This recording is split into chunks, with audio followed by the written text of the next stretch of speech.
folks. I'll call the July 8th, 2025 Pleasant Ridge City Commission meeting to order. Pledge of Allegiance. I pledge allegiance to the flag of the United States of America and to the republic for which it stands, one nation, under God, indivisible, with liberty and justice for all. Could we have roll call? Of course. Mayor Scott, Here. Commissioner Budnick, Here. Commissioner Lenko, Here. Commissioner Perry, Here. Commissioner Schmier. Here. All right. Any items for public discussion for things that are not on the agenda? Sure. Hi. By the way, welcome to summer, everyone. It's Good evening, Mayor, Commission, staff, viewers. Ted Zachary, 68 Devonshire, Pleasant Ridge. And I had an idea.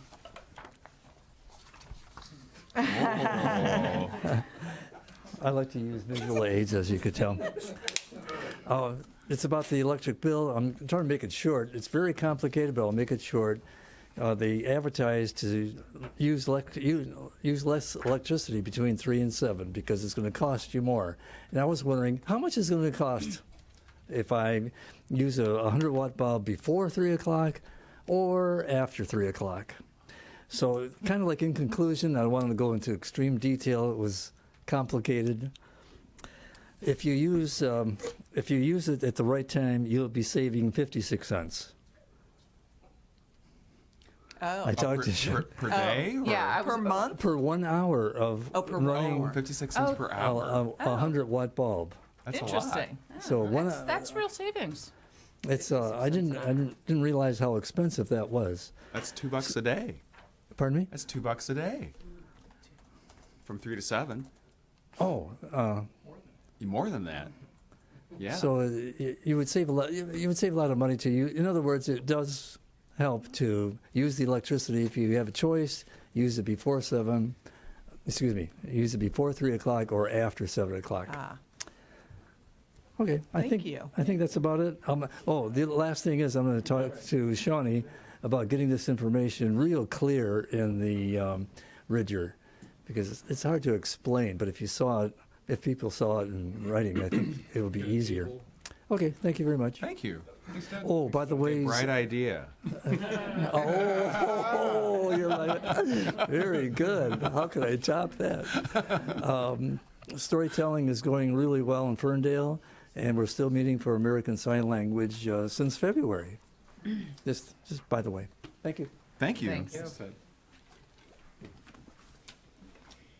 Is there anyone else? Oh, yes, please. George Lenko, 32 Oakland Park. This is a reprise of an issue I brought up last year regarding the noise we hear on Woodward. Just talking to residents, I think it's pretty ubiquitous that people think we have a problem with noise. When we talked about it last year, the status was that Natalie Price in the next district up, state rep, had some ideas percolating through Lansing, but we all saw that Lansing had other things to deal with. And while she may make a go of that again to have better legislation with more enforcement, I think it could be a long wait. I think this is a local issue that we need to act locally, that folks in Lansing just aren't going to see it as a priority anytime soon. And, we've covered a lot of ground since then. Part of it is the legislative piece. Part of it is the measurement piece. I mean, Mayor Scott, you've challenged me, asking me, like, what is really loud? How loud do you know your car is? And City Manager Brookman was good enough to measure my car. Cadillac XT Sport, on sport mode, full out nuisance acceleration. I hit 78 decibels, 80 as it passed. That still is below threshold. So even trying to be a jerk, it's hard to hit the levels that are in current state law. So the current state law says it's illegal to sell, modify, or own a car that exceeds the thresholds And the thresholds are 86 dBs, decibels on a 35 mile an hour or higher road, 82 decibels on a 35 or lower road. So what do if Lansing's not going to do anything about it? One of the things that I looked into is there are other cities who've encountered this, and there are actually tools that measure sound, just like they do speed ticketing and red light ticketing. They can ticket with excessive noise. It's currently done in Knoxville. It's currently done in New York. It was developed in the UK. It's implemented in a couple cities in Colorado and tried out at other places. Mind you, these are places that do not have Michigan 1 Woodward as their prime thoroughfare. So they've recognized it as a problem and they're doing something about it. I know that there's no state law right now that would allow photo enforcement of speed or red light. I'm thinking it's a little bit different with noise because it's the car, it's not the driver that's violating. But even without enforcement, what I would like to see is that this city, or this city in concert with our neighboring cities, gets one of these machines and starts collecting data and starts building the case that we need to do something about it. And even if we can't issue citations from it, just having the driver feedback is useful. I mean, when you think about the feedback that you get on a speed camera, I mean, ours is just a yellow flashing light and, okay, you either pay attention to it or you don't. I like the one in Oak Park where they give you a green light when you're with a thank you when you're driving the speed limit. But more impressive is in Huntington Woods on 11 Mile Road, their speed camera flashes red and blue, which is the universal signal for you're in trouble. Anyway, for $30K plus whatever the maintenance costs are, you can get one of these machines. And if there's not $30K available in the budget, maybe that could be a shared cost with neighboring cities.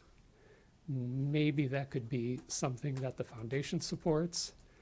Good gosh, I bet in this city I could find $30K on a GoFundMe to get one of these. So I'd like your active consideration of ideas like that without having to wait for Lansing. Thank you. Yep. Just so that you know, I have been in contact with a company that makes that equipment. SoundView? There are others now. Okay. And there are companies that make equipment that are part of combination speed and sound. So you can do both in flash speed or decibel level. So those are becoming available. We do have the issue in the state of Michigan where you can't issue a citation, a traffic citation, without a police officer present. So we wouldn't be able to issue tickets as far as I know. We could measure and send warnings. We could measure and collect data. And it's something that I have asked the state of Michigan whether it is equipment that they would consider buying along any MDOT road to begin collecting data for themselves. They put legislation in place last year, which I'm hoping will go into effect this year, maybe next year, where they will install the electronic ticketing in construction zones, in touch with the person that's putting that plan together. I'm hoping that 696 becomes that one of the first locations, given it's a big construction project on a Michigan-owned piece of roadway, and it might make sense to put this kind of equipment there just to measure so that we know how it works and that we have some confidence that it works, and then fight the fight for making it possible for tickets to be issued on such traffic violations. Okay, well, not even waiting for the ability to do citations. I think there's a lot of opportunity, like the speed cameras we have all over, just to give direct feedback, take photos, publish photos. You're the person who's driving with the loud car. No, you've got an electric now, I know that. Yeah. I sold my loud car. Yeah. But I think there's a lot of possibilities we can do without waiting for Lansing. And I hope you guys wouldn't consider it rude, but I'm thinking of taking this to our neighboring cities too. Sure. So, thank you. Thank you. Thank you. Were there any other public comments? Okay. We'll move on to liaison reports. Commissioner Budnick. Thank you, Mayor. I think Huntington Woods is still licking their wounds from last night's pool beatdown. So The swim meet went well. it very well if you live in Pleasant Ridge or swim for Pleasant Ridge. And I have a note from one of the coaches, from Coach Emily L. Reed. And for those that are curious, Pleasant Ridge, for the first time in 26 years, beat Huntington Woods last night at their swim meet. And this took Right. place at Huntington Woods, which was just a delight better. to see. Let's see. So this was from Coach Emily. It says, Piranhas, your effort is showing. We have been working hard all season, improving our races, and so many swimmers have been working at it all year. It's certainly paying off. We won our meet against Huntington Woods for the first time in over 20 years. It's the hard work, commitment, and desire to be great that allows us to grow this team to its full potential. We love the Huntington Woods meet, swimming against our friends and neighbors, coaching alongside our old teammates, no matter the outcome. But man, it sure does feel good to take the win. These kids have earned it. We are PR, and this is the first win in 26 years. So That's awesome. go Piranhas. All right. Go Piranhas. Good job, you guys. The Ridger, hot off the press. These will be in mailboxes very soon. The online version is available now. Correct, Shawnee?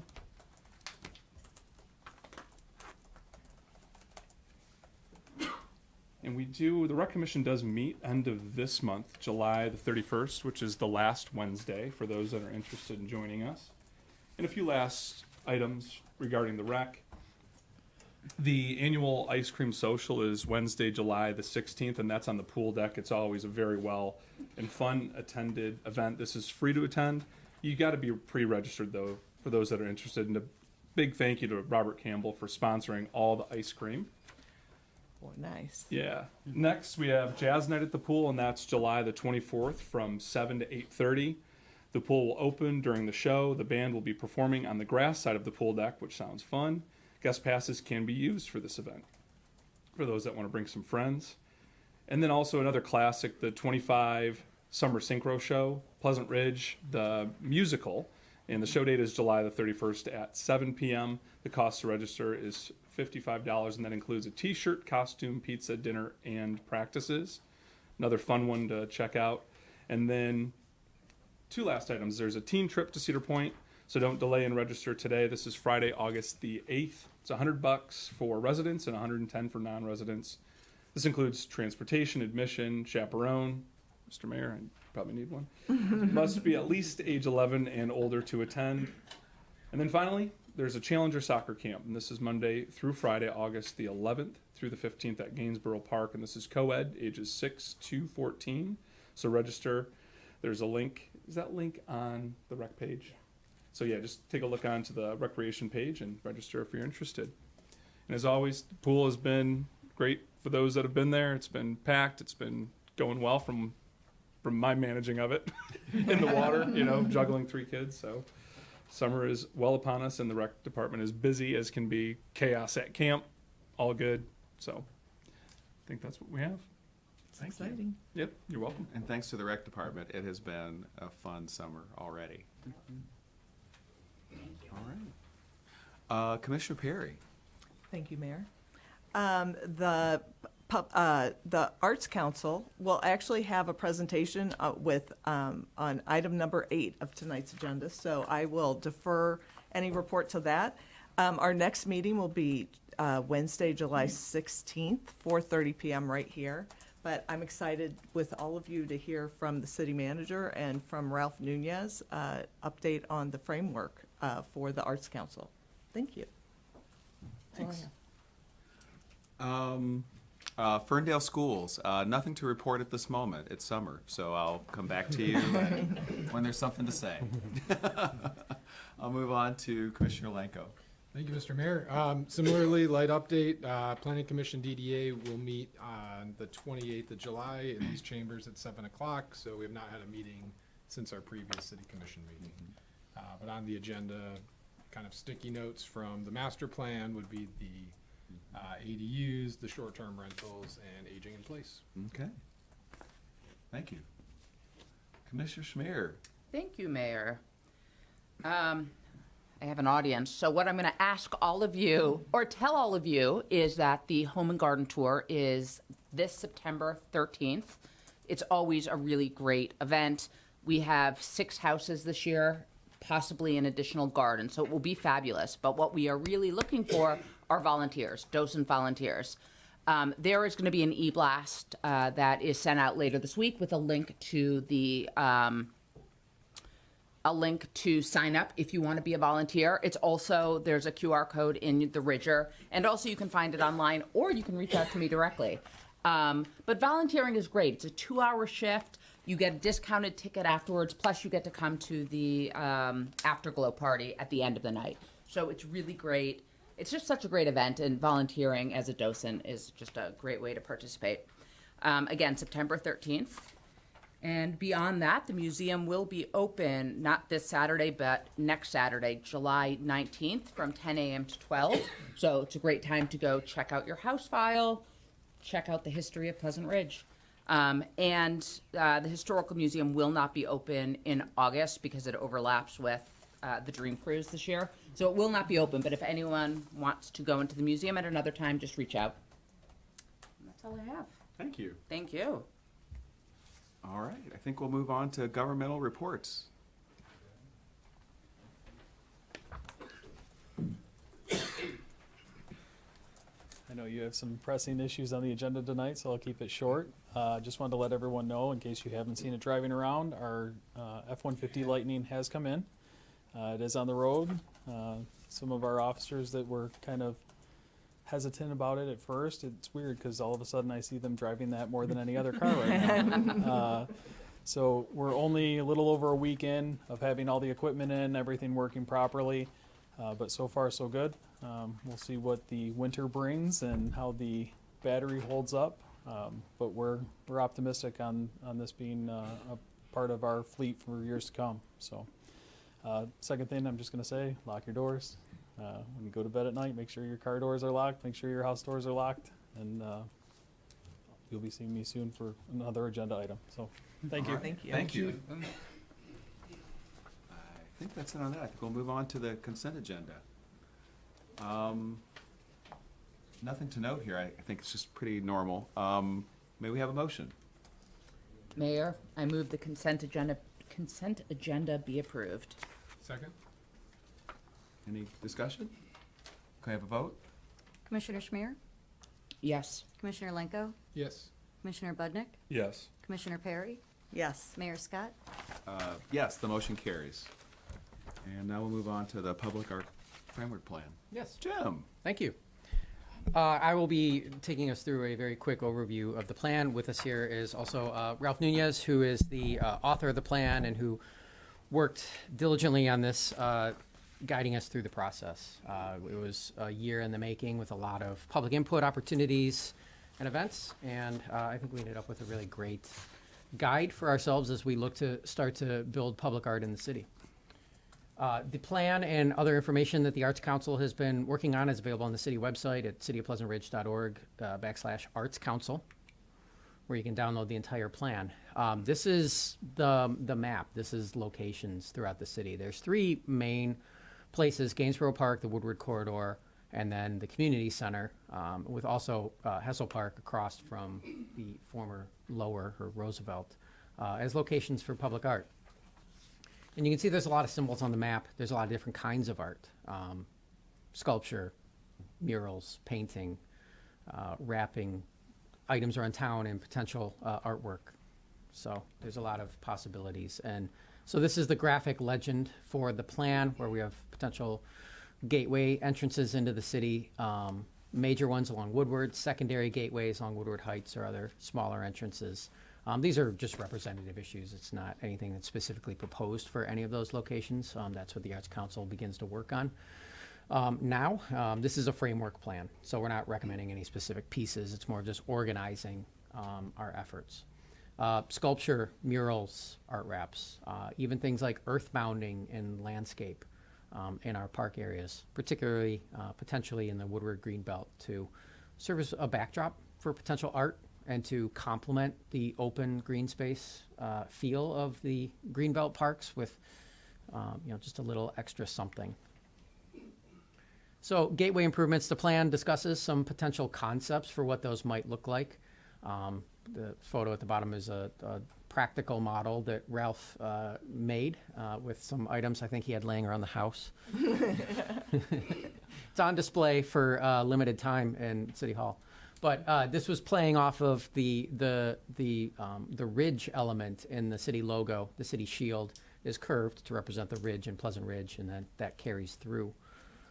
So these are just some ideas of things we might be able to do. One of the things that we're looking at doing potentially is a legacy area or legacy marker. We often have an appetite for memorial benches or trees or stones, and quite frankly, we're out of benches, and it's difficult to find a location. So there's potential to create an art focused area to also serve as a place where people can memorialize or celebrate life events. And this is one of those possible concepts using one of the essential characteristics of Pleasant Ridge is the residential architecture we have. So this is a potential way of artistically building off of that, representing one of the core characters of the community with both the trees and the residential architecture to build a space that could be serving as that legacy marker. And one of the options is you could create hang tags or other elements that would be in place. Residents could, or anyone could purchase to mark something. Murals are another important piece of the potential art puzzle in Pleasant Ridge, and we already have a few of those around, the Wheezy, and then of course the dog park mural. So one of the places that the Arts Council has discussed looking at first is the wall of the steel building in the DVW yard facing the pathway in Gainsborough Park. There's a great opportunity to take something right now that's, there, but actually make it something that's interesting and valued.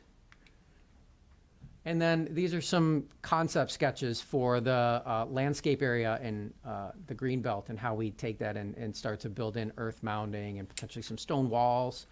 We know we have that fieldstone character that already exists in some places around town, a lot of it coming from the old Wilcox Castle or the old streetlights that were put in the 19-teens with that fieldstone character. So there's a way we could potentially build off that existing character of place, expand on it, and use it to artfully enhance what we have.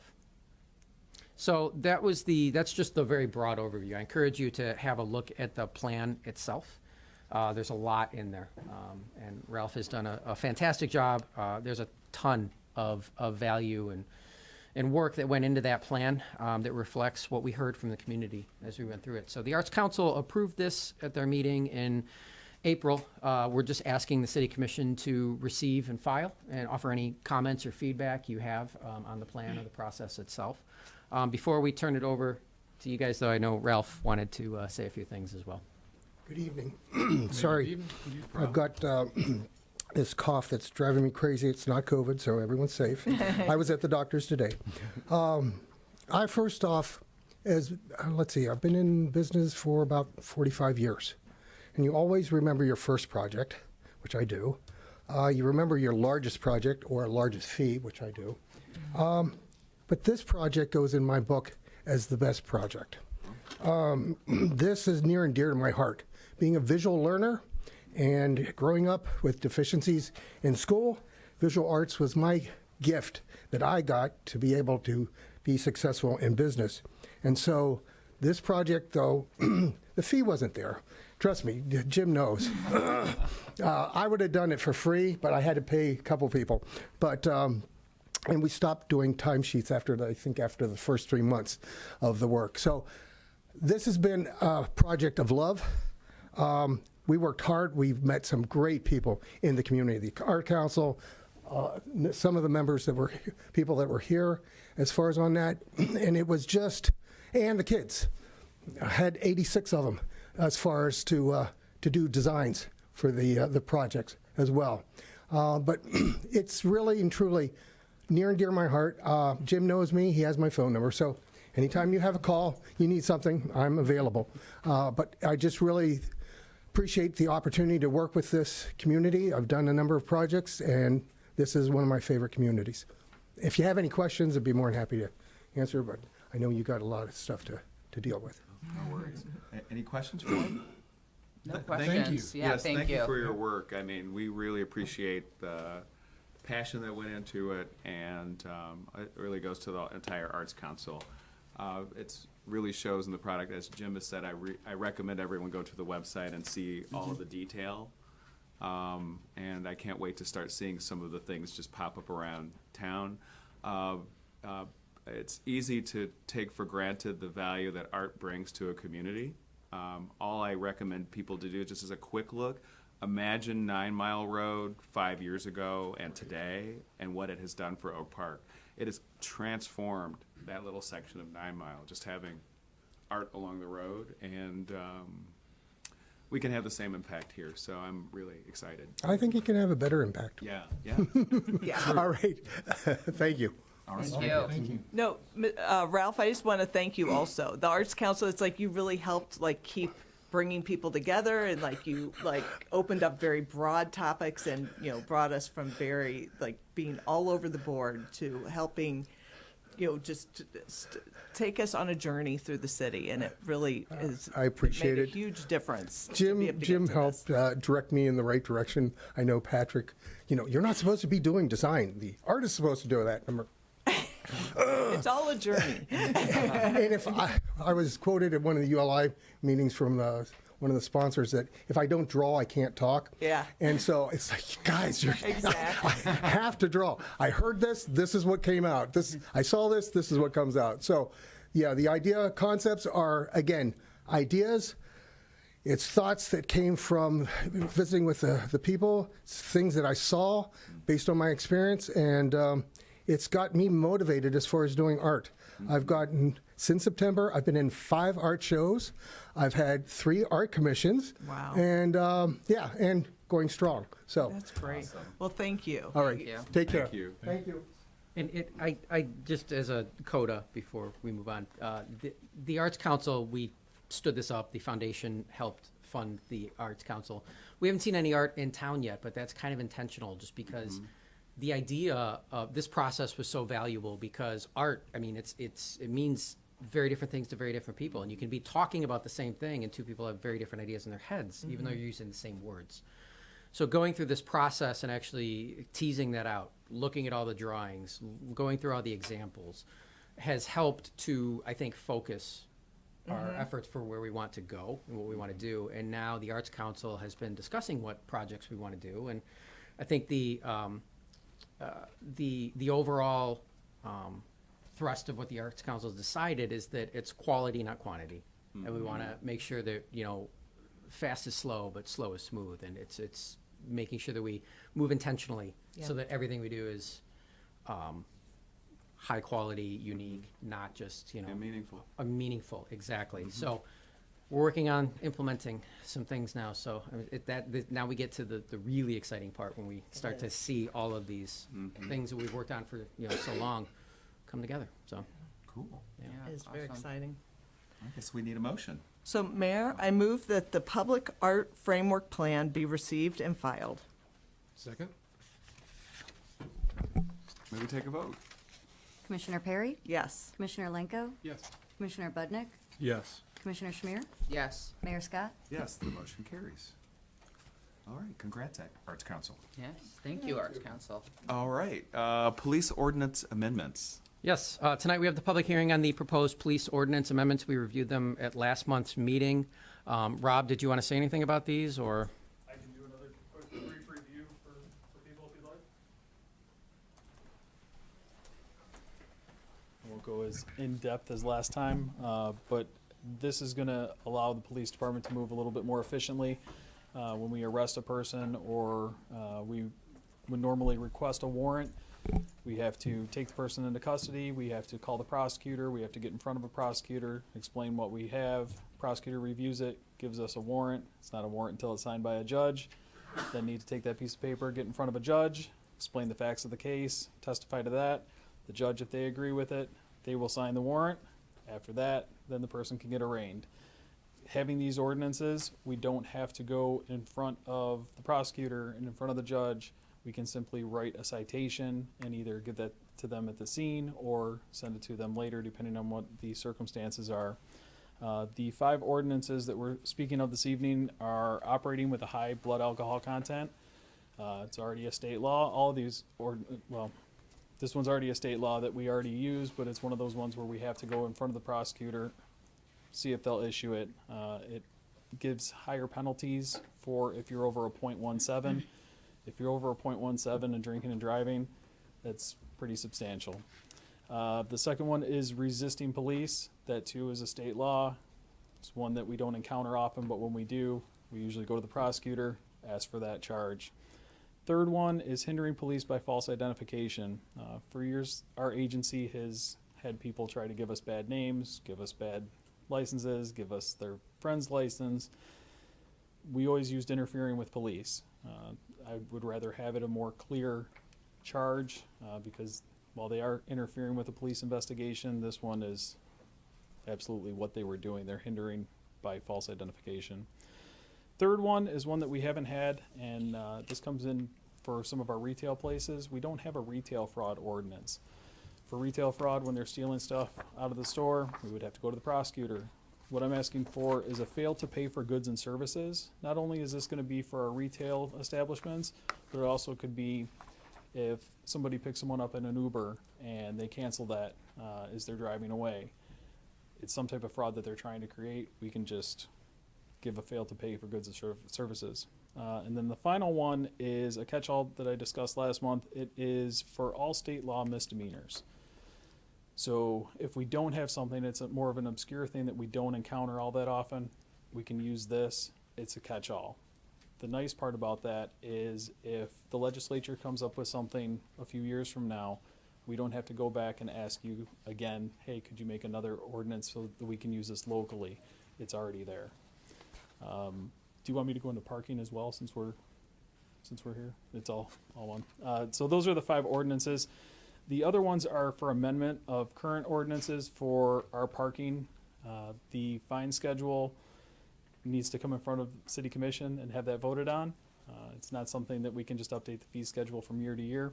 So we're asking for an increase across the board. The base ones would move from $25 to $50. A double parking would move from $80 to $125. Handicap would move to $200. And currently our late fee, you could pay a ticket, a year late and you're paying $10. We're asking for that to be updated to $25 late fee. Thank you. Any questions that I Any can answer? questions? All right. Okay. Thank you. Thank you. Thank you. Thanks. All right, I will open the public hearing.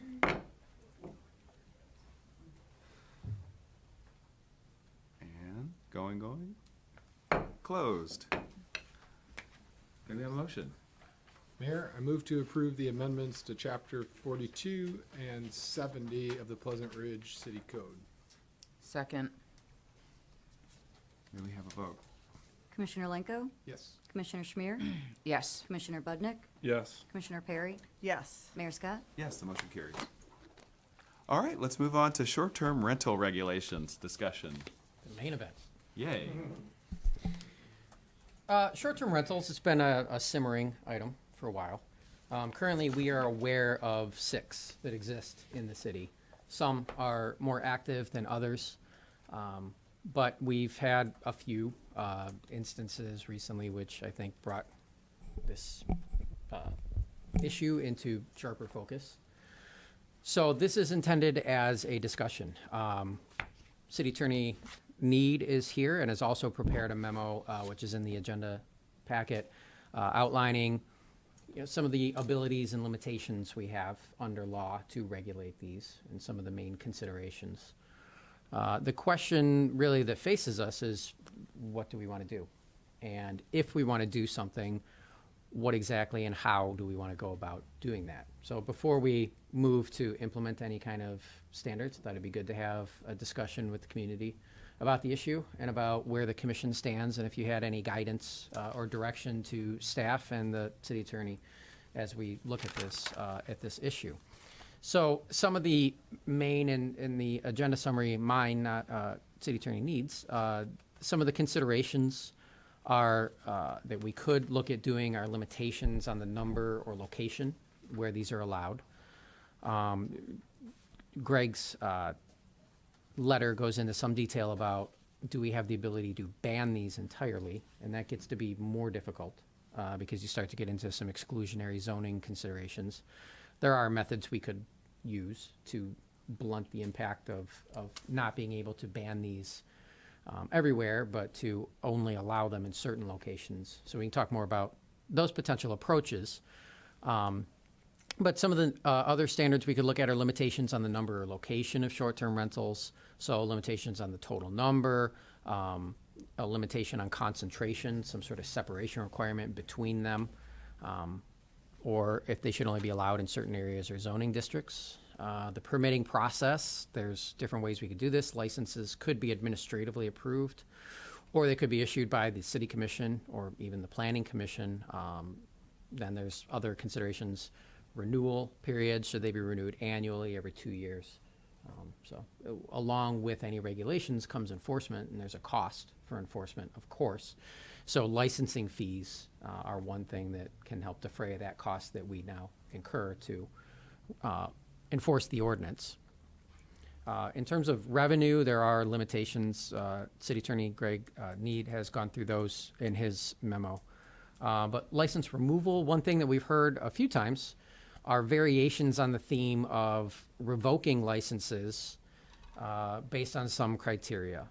Generally, if it causes problems, some kind of like 3 strikes and you're out approach, which I understand the feeling behind that, but the problem when it comes to removing a license is what constitutes a strike. You know, what's a strike? What's a ball?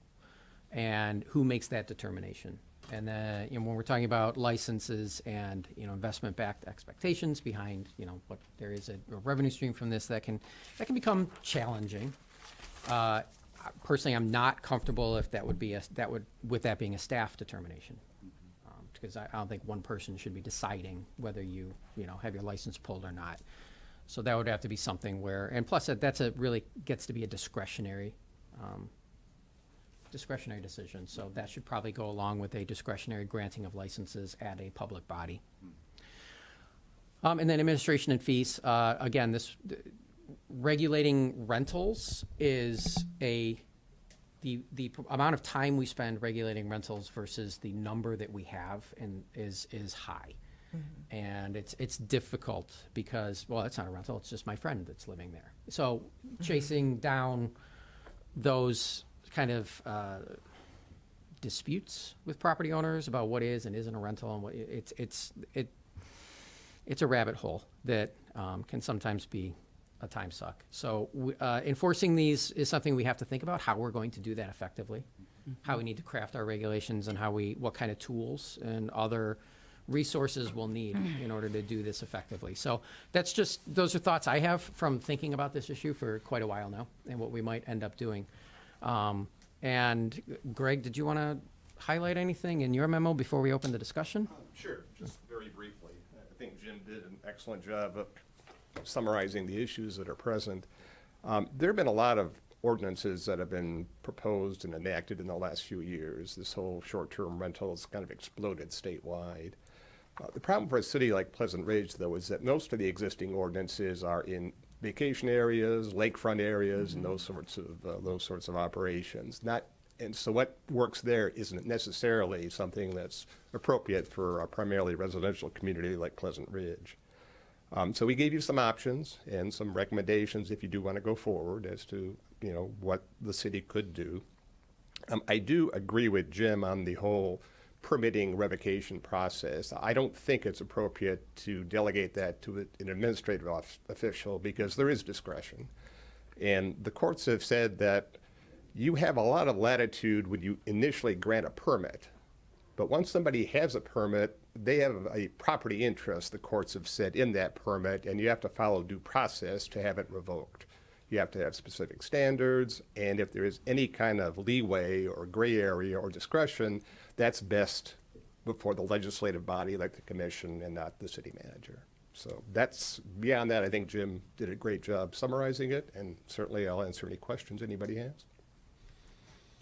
We can save the questions until after Yeah. we, open up for Yes, discussion. And I do have questions. None but of this, later. none of this is to minimize the impact of living near one of these. Right. It's, as we sit here and try to think about how we might address the situation, these are just things to consider as, we start to discuss this. So with that, I'll turn it over to the commission and. Yeah, I think what I'd like to do is open it to the public so that you have an opportunity to, if anyone here has anything to say, feel free, and then we'll have a discussion and then decide maybe a next step or two. Is there anyone that would like to say anything?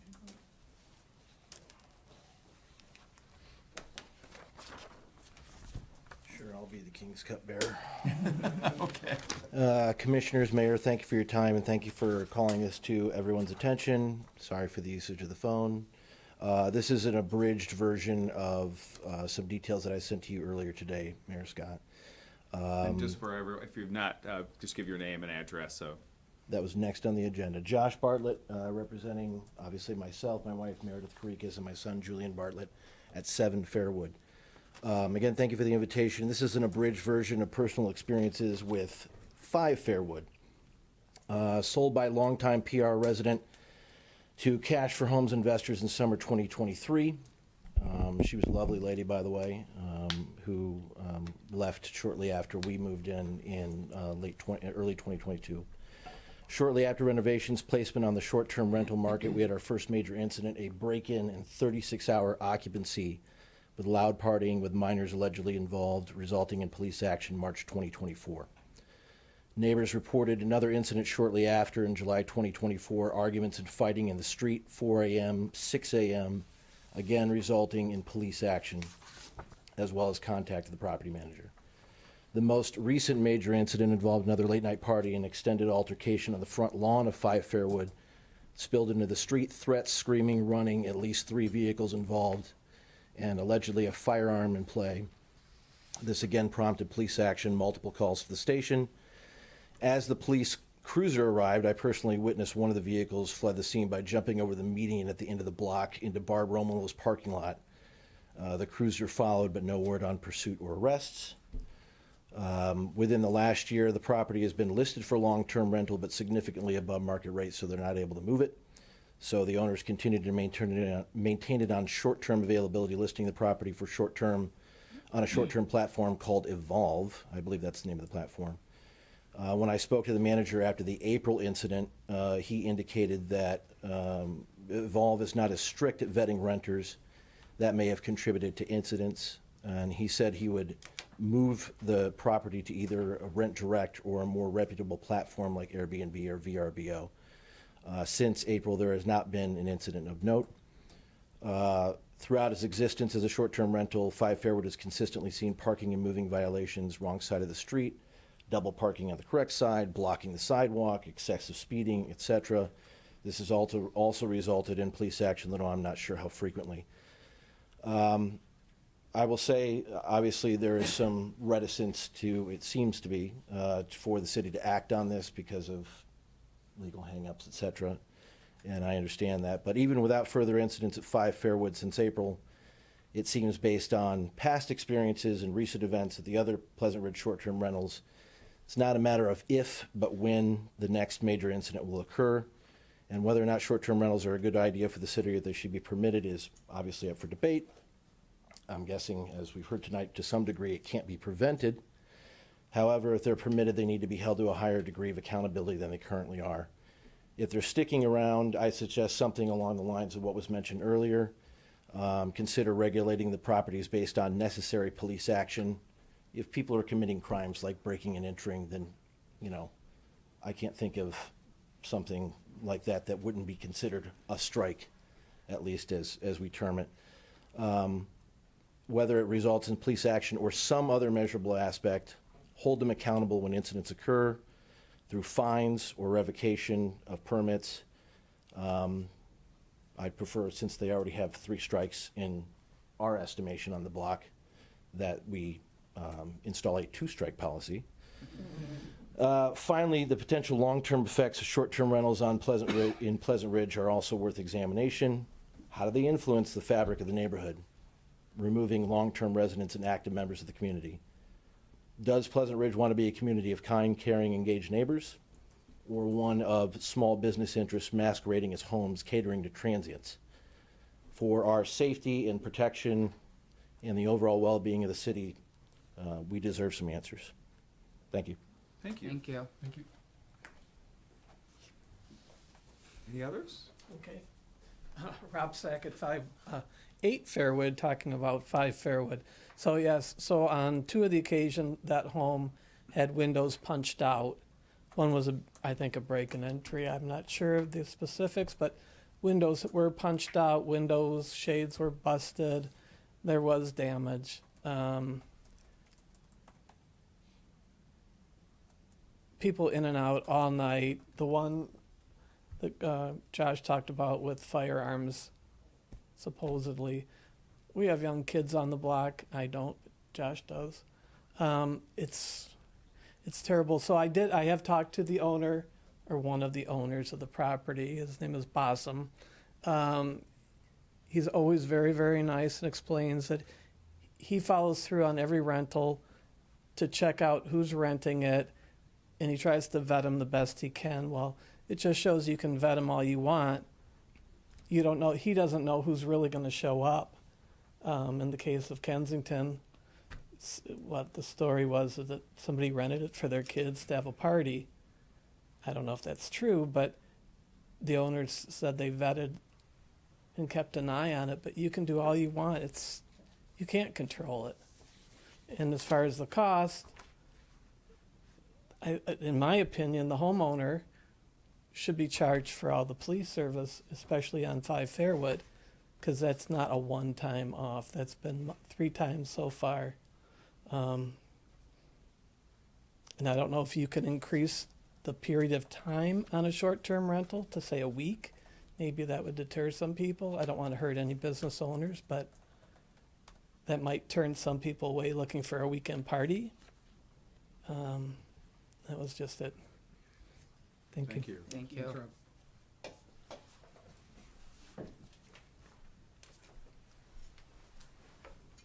I don't have a direct interest in this at all, but it occurs to me in terms of the penalties, I don't know if this would be allowed, but in order to have the landlord have some skin in the game, would it be possible to have him or forfeit the rent to the city for any egregious action like that? That would encourage them to do more extreme vetting. Couldn't tell you whether that's legal, but that would align the incentives a whole lot. Just an idea. Thank you.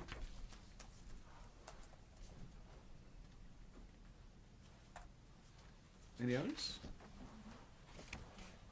Good evening, Don Jones, 50 Ridge Road. I can understand the complexity of this issue, but I'm going to speak a little bit to the positive side of it. I've had the opportunity in the fall of time flies when you're having fun. I think the fall of 23 was when my son was married. I should know this.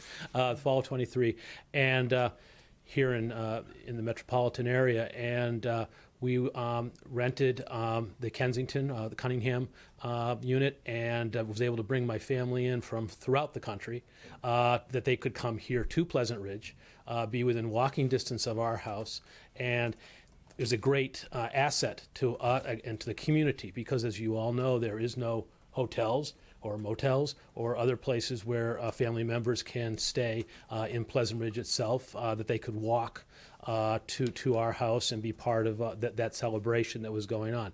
So these, while there's obviously some difficulties and such, I think I heard that, of course, banning them outright is probably not probable anyways, but Also, let's consider these where they're assets, an asset to the community, an opportunity for people to bring our families to the community and stay in the community.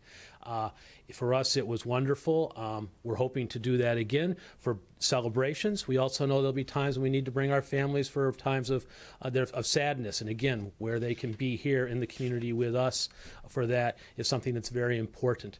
So as you're weighing this, again, regarding our community and where the opportunities are for people to stay and be here when they're visiting, is a great benefit and something that I hope will factor into the decision making as you think about how to best proceed. Thank you. Thank you. Thanks. Any other folks? Yes, please. My name's Andrew Flynn. I live at 3 Kensington. This is not I'm not recording you or doing anything weird. It's a medical thing. I'm a bionic man. No worries. Okay. Yeah, just people always think it's something wild. Yeah. So I've lived in Pleasant Ridge since 2018, and me and my wife happened to move next to the Kensington Airbnb, and we've had nothing but great experiences with it. We have not had problems, and I know every renter, with different experiences with different things, and you have bad renters just like you can have a bad resident move in. But we've only had good experiences. We've met interesting people.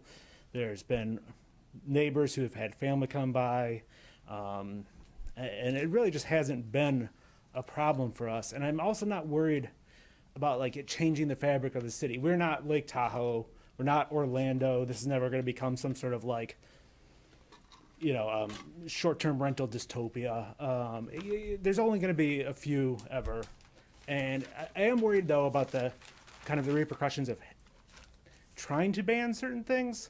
I mean, when we start losing certain property rights, how home values can decrease, and it's kind of an unsettled area of law that I'm a little worried about the city having to try to wrestle. I think, and I know there was an incident on Kensington. It was some high school kids had a party.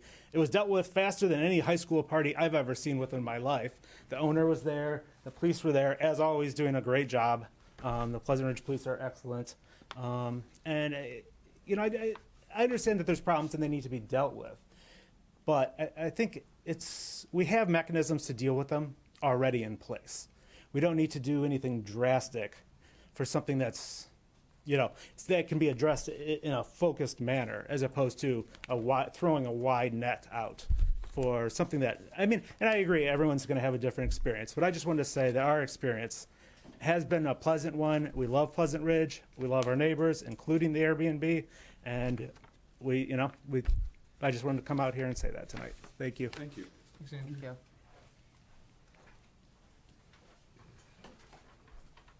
Hello. Christy McAuliffe, 6 Fairwood. I live across the street from the 5 Fairwood. Overall, our experience has not been difficult most of the time. Unfortunately, it's like surgery. Anesthesia is easy until it's not. This past week we had wonderful people. A month ago, we had police in the middle of the night chasing people down our street. 2 different things. I realize bans probably aren't going to happen. Maybe they shouldn't. Change is tough. I do think there should be caps. Investment in investment groups owning homes is becoming more and more common. Small town, big town, Lake Tahoe, us. We have to look to the future on that. I'd like it to stay a community, not owned by investment groups. We've all been at Airbnbs where there's a whole list of things, noise hours. How do you handle the trash? We had people at our place across the street all last week. No trash cans on Monday. Where's the trash? Will the cleaning crew take it? Is it going to sit out back? Those are all enforcement issues that cost the city money. Well, it's a business. We run businesses. They have overhead. Let's make sure everything put in place lets the owner know this is what it's going to cost for you to live up to Pleasant Ridge standards. Because we live up to those standards. We have art councils. We have beautiful parks. We have a pool. All the residents know we pay for those services. We pay a premium to live here. and we love living here. Well, you own a business. You pay a premium to own a business in this city, which means you have oversight. We can afford to do those oversights because the businesses pay for that. I, as a resident, shouldn't pay for them. I shouldn't have to compensate the police. The police are kind enough to put their trash cans away half the time. And that's a nice service. They probably put mine away a few times when I've been gone. My point is, the overhead for a business in this community should represent the ideals of this community. I don't know how that happens. I don't know the law. I don't know how the commission and management will handle it. But it should not be cheap for them to do business here. It should be expensive. And then they will appreciate what they're getting into. Those expectations should be high, and whatever ordinances we can put in place for that will help. Thank you. Thank you. Thank you. Thanks. Anyone else tonight? My name is Anthony Hayes. We're at 45 Wellesley. I'm here representing myself and my wife. Honestly, I don't know how I feel about this issue. We live next to, I think, 43 Wellesley. It's been a short-term rental for as long as we've lived here. We haven't had huge issues yet. I think my biggest concern is like having a short-term rental increases the margin for error. So you have good neighbors. Every week we're rolling the dice. We personally haven't been negatively impacted. I do believe there's been some issues while we've been out of town. I know this. Schmear, thank you, Katie. I know she lives on our street. I think there have been some issues. Again, I don't know how I feel about it because I understand the pros and cons to both, and I agree 100% with what she was saying. Like, we pay a premium to be here. If folks want to operate a business here, I think we should find a way to make them have a vested interest in the neighborhood. I think the further you get from the ownership, whether it's somebody who owns one short-term rental, they're probably going to treat it pristine. When it's an investment group that owns 100 short-term rentals, I think you're going to get a little bit further removed from it. Unfortunately, the one next to us, I think they mow the lawn once every 3 weeks. You know, people come in, they take the trash out, it doesn't get pulled in. Does that keep us up at night? Absolutely not. But when I see the neighbors to the left of us, who we've got great relationships with, take care of everything, and then we've got the corner lot on the side of the street that is just overgrown by weeds and part of foundations are coming over. It's just not ideal. So I don't have a strong opinion, and I don't quite know what to do, but I agree 100% with what she said. Like, let's make them have a vested interest in what we're doing. Let's not make it easy to just toss a bunch of money at it and, not vet the folks. We're also expecting a little girl, so I'm going to be a little bit nervous about just rolling the dice every single week. Like, right now, it's just the two of us, and we feel safe. I might feel a little differently in a few years, so that's all I have to say. Thank you. Thank you. Thank you. Any others? Okay. How does the city commission feel? Mr. Mayor, Yes. I have some comments. Yeah. Not surprisingly. So I appreciate everyone, and I appreciate hearing both sides of it. And I do also understand the complexity of it, not only on the legal side of it, but I think in this case, the why, Mr. Mayor, I know you are always saying, like, why, how? And I think that is really kind of our big problem here. Understanding why might be easier than understanding how we can resolve this.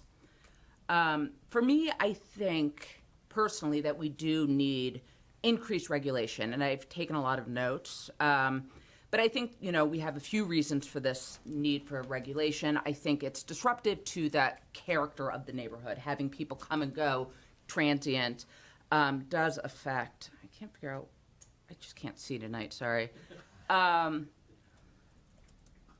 So it can be disruptive to the character of the neighborhood. And I think that is something that is not only important to me, but important to everyone who has decided to live here to maintain that character of the neighborhood. I think it has impacts on kind of infrastructure, potentially services. You know, it's potentially straining resources. And I think we're seeing that a little bit now with the police. I also had a conversation. I was stopped actually by 43 Wellesley. They were asking their way to the pool because it was being advertised that they had full access to the pool and to the gym. So that is also potentially a straining resource to the pool. I know I talked to the pool staff afterwards, and I know they were aware of it, but it was an interesting point that Josh made, I think, about the, driving up rental costs. I think in a lot of cases that more money is made off of the short-term rentals. So people potentially would be willing to give up their short-term rentals if they could get the same increased costs on a full 12-month. But so what it's basically doing is incentivizing people to do short-term and driving up the cost of a 12-month rental lease. Does that make sense? Does that so I am concerned about that too. I think having a neighborhood that is open to renters is great, but I think, we want to do it in a way that hopefully keeps market rents. And also I do have concerns about investors coming in and, number one, outbidding potential homeowners because investors potentially have more money. So having investment groups outbidding homeowners. I also think that, to what Commissioner Lenko mentioned, ADUs is a conversation that we are going to have and the Planning Commission is going to start having. So I think it's important. Short-term rentals. And that came short-term. out resoundingly in the master plan. But It's been on the plate for, Absolutely. No, absolutely. Both of those things. But I also think, I don't know where things are going to land with ADUs, but I think getting kind of starting to think about that and how short-term rentals and ADUs might come into play. I mean, if people are building ADUs, are they going to start using them as short-term rentals? So I think it's a conversation that I'm happy that we are having now because I can see the impact now, but I think we also need to be planning for the future. Beyond that, I mean, I had some, kind of additional thoughts and questions on, and I don't know if this is the place necessarily to answer them, but, other ideas in terms of things we can do, capping potentially the number of nights someone is allowed to use their home as a short-term rental, or saying you can use your home as a short-term rental, but only if it is your primary home. So let's say I travel, I decide to take a trip of the world and I'm gone for 2 months. As a homeowner, can I rent out my home? So, containing it to, you can short-term rental your primary home, but you cannot short-term rental a home that's an investment home.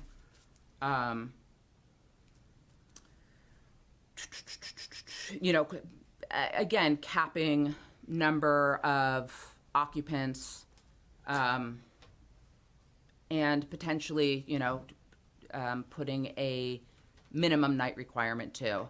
I think one of the issues that's happening with 43 Wellesley is that it is being rented in cases for people to come in for a night. Mm-hmm. And a lot of times people might be doing it to have gatherings, but what is happening to the neighbors is that people are coming in more, large number of people for a celebration, which then becomes, and hopefully they're of age. There have been instances of young kids, but, having these large parties. So potentially having caps, whether it be a 30-day, whether it be, a week, whatever it is, but capping time periods, which maybe helps deter people coming in just for that place to party. I don't want to make it all sound like it's a bad party, but still, just a party. So I would like to continue this conversation, and I don't know if we make any decisions now, but I do think it is something that we need to look at seriously, because living on Wellesley, I hear a lot from the neighbors, and one of the things, the last thing I'll say that resonates with me is a lot of people that live very close to the home have expressed just their feeling of kind of anxiety and a little bit like of not only not feeling safe, but also this kind of constant underlying anxiety of who is this new neighbor. Anytime they see a car pull up, it's like this anxiety. And I hate the idea that people are feeling unsafe in their own homes. So I am very much in favor of not only regulating, but also of furthering the conversation and figuring out how we can do it in a way that also makes sense, that we have resources for, that we have time for, that we have money for, because I do think the how is going to be the hard part. Thank you. Thank you. Whew. Have a drink. I know, seriously. Any others? Sure. Yeah. Mr. Mayor? Thank you. You know, I think people did hit on some really good points. I mean, I have had my family stay at the Cunningham's short-term rental as well as at the one on Wellesley. You know, it is very convenient and it's a lovely way to do that, but I also live very close to the one on Wellesley, and, you know, it is a continual cycle of you know, I mean, there was one of those high school party type things a couple years ago that was Last very year. significant problem. There was also you know, the house is not kept up to the same level that the neighborhood is. And, you know, that's one of those things that, that does start to impact property values of everybody around you. While it is convenient, I also look at, you know, we are so close to Royal Oak and Ferndale and everything like that too. But, I mean, I think it is one of the best situations when you have someone who actually has an investment in the community that is there. And, you know, so like you look at it from that perspective. But this is a business that is being inserted into a community of residents. And so it is really looking at that, and I think we have to look at how does that fit, and what are some of the best and ways that we might be able to, you know, make it so that it's people who care. You know, when it is investment properties, it's like we have a shortage of homes. I mean, we have more people who want to move into our community than there are houses for. So it's not like we need that market, and so that is one of the things that I think is something to consider too. And, you know, do we want to diminish the quality of like the residents' experience because they have this property that's just not being taken care of? Like the one on Fairwood had always been so charming, and now it's not kept up to the same level at all. I have a lot of people who sort of talk about that. They like the convenience, but it's one of the biggest NIMBY comments that I ever get with that. Like, it's kind of nice, you know, having the idea that I could have family and friends stay in the neighborhood, but nobody wants it next to them. And so I think that's a big consideration. And parking is always a problem, and then you add a situation like this on, and it just sort of adds to that. I mean, I think I just sort of look at it from the soul of the community. I mean, someone brought up, you know, fine them the rental fee. I think the fines actually should, if, you know, legally possible, should be higher than that. I mean,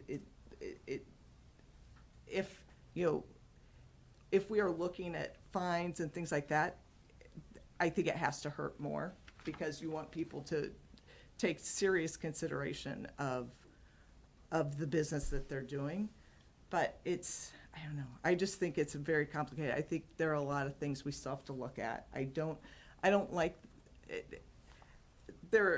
All the ideas make me twitch a little bit, and I just think there's just a lot more thought we have to put into how to solve this, so that it is, I mean, we have put so much time and effort and blood and, you know, tears and you know, cheerleading into bringing the community together, and, you know, and having things like Christmas tree lightings and, you know, swim meets and, you know, swim teams that bring kids that go to all different schools and families that, you know, together, that it's like you don't want to compromise those things. And so I think, you know, I do want to applaud the Cunninghams, because I know they have worked so hard with the neighbors around them.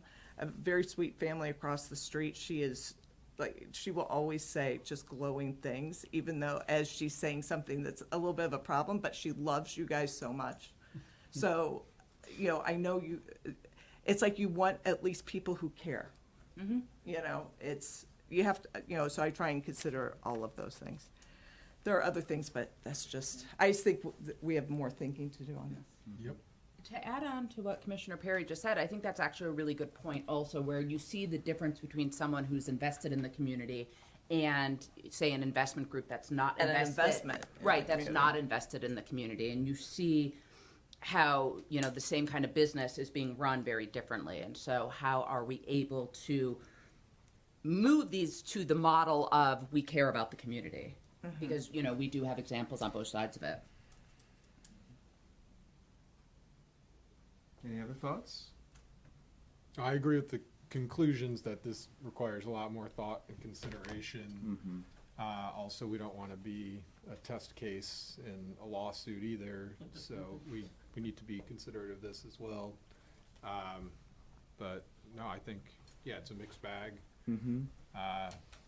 My immediate thought too on the zoning is like, would we just cement the current ones where they're at? I mean, like, so that's not going to solve anybody's immediate problem.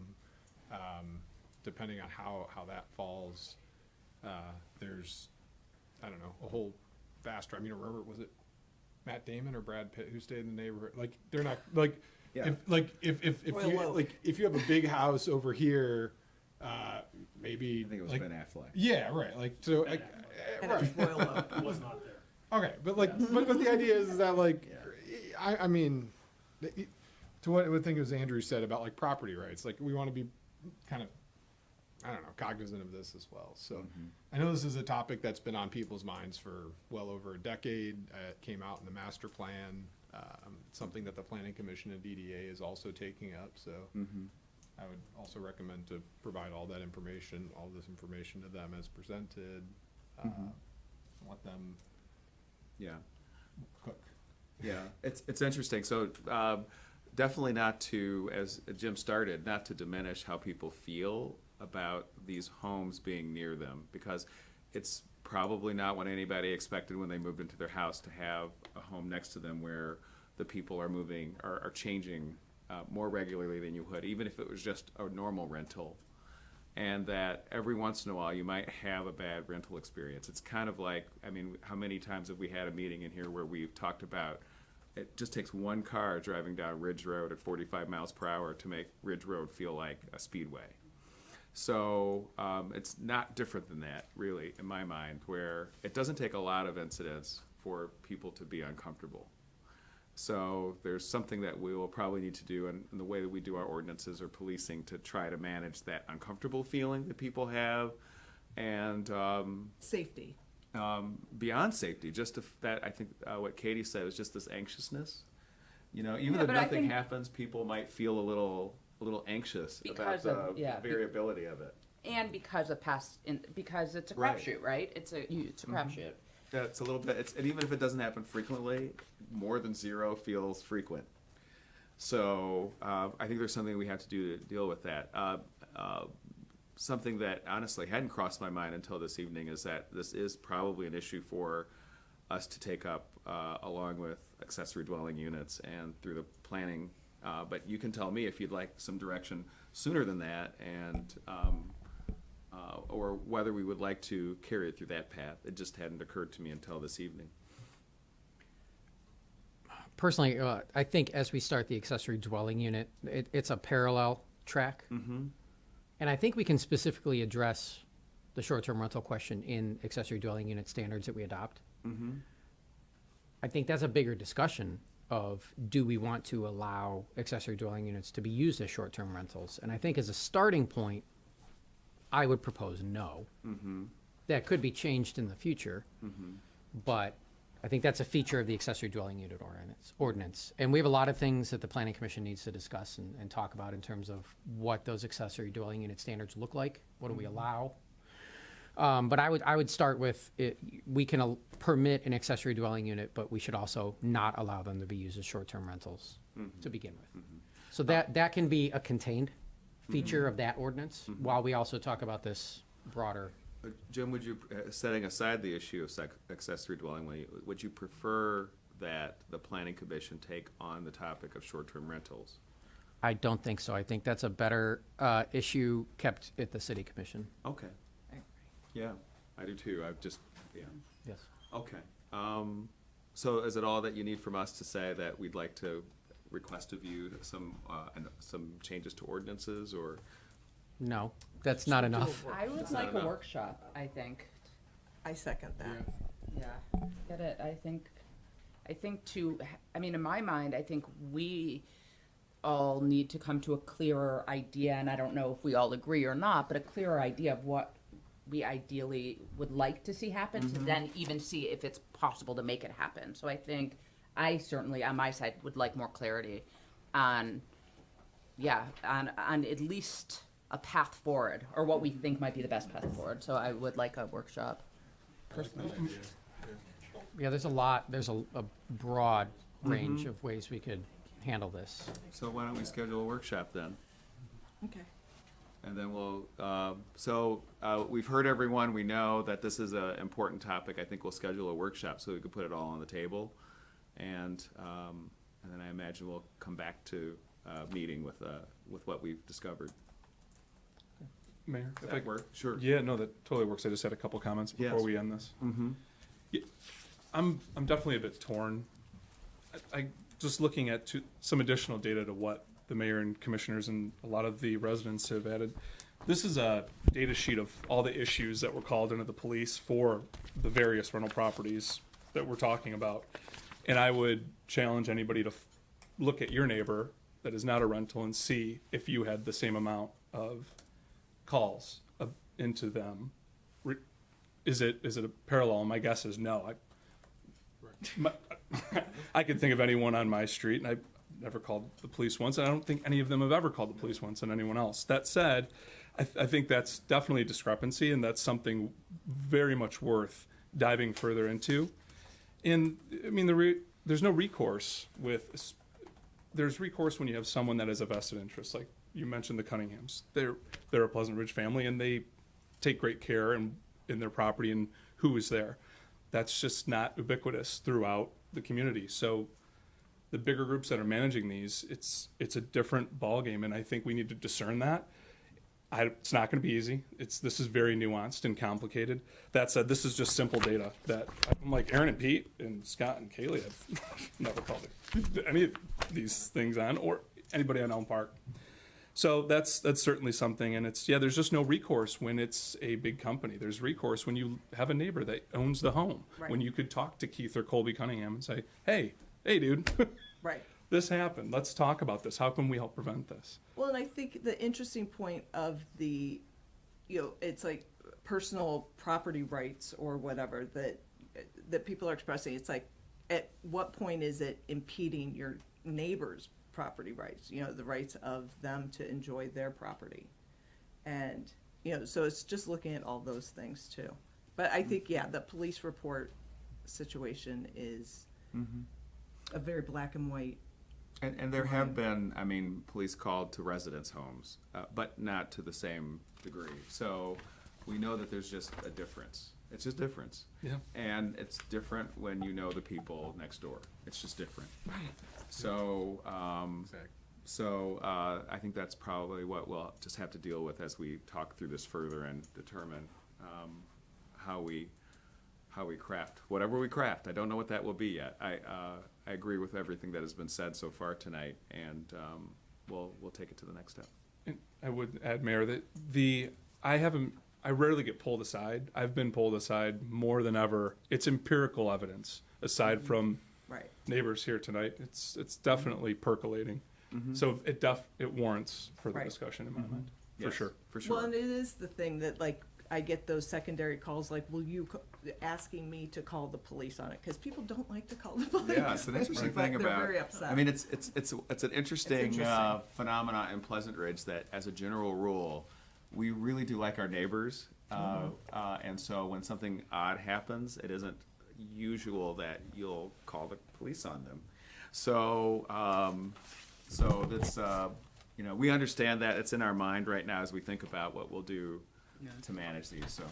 And one last thing that I do want to say is that, Airbnbs, I mean, it is, or whatever, but it's a newer industry, right? So, Right. of course, this is a good also point.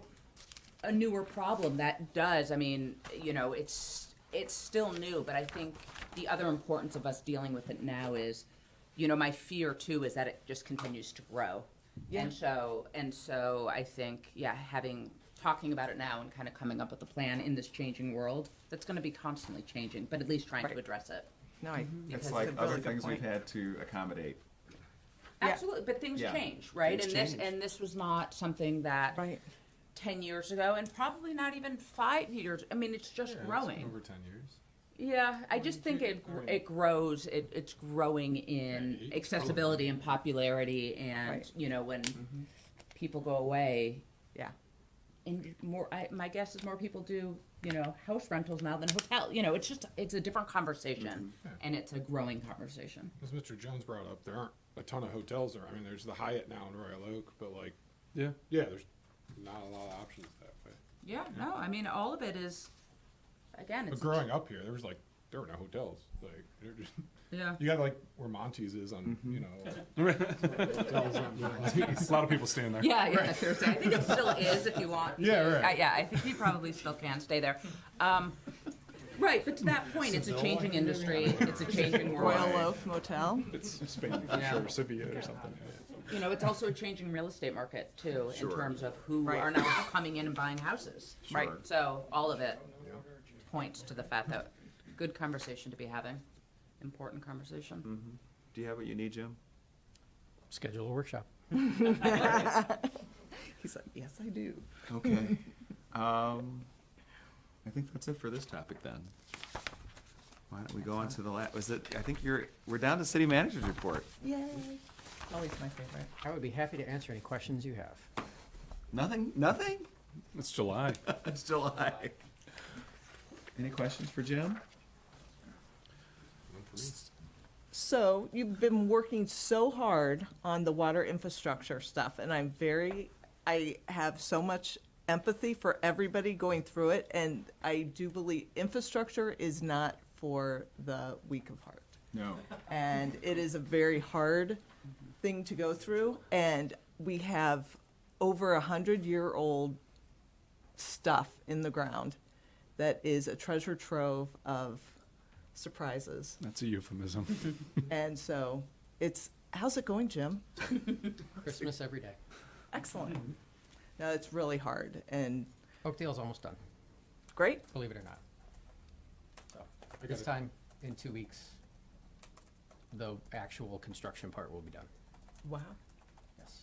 Which means it's like all the connections are made, and will it be connected to wherever it gets connected to? Yes.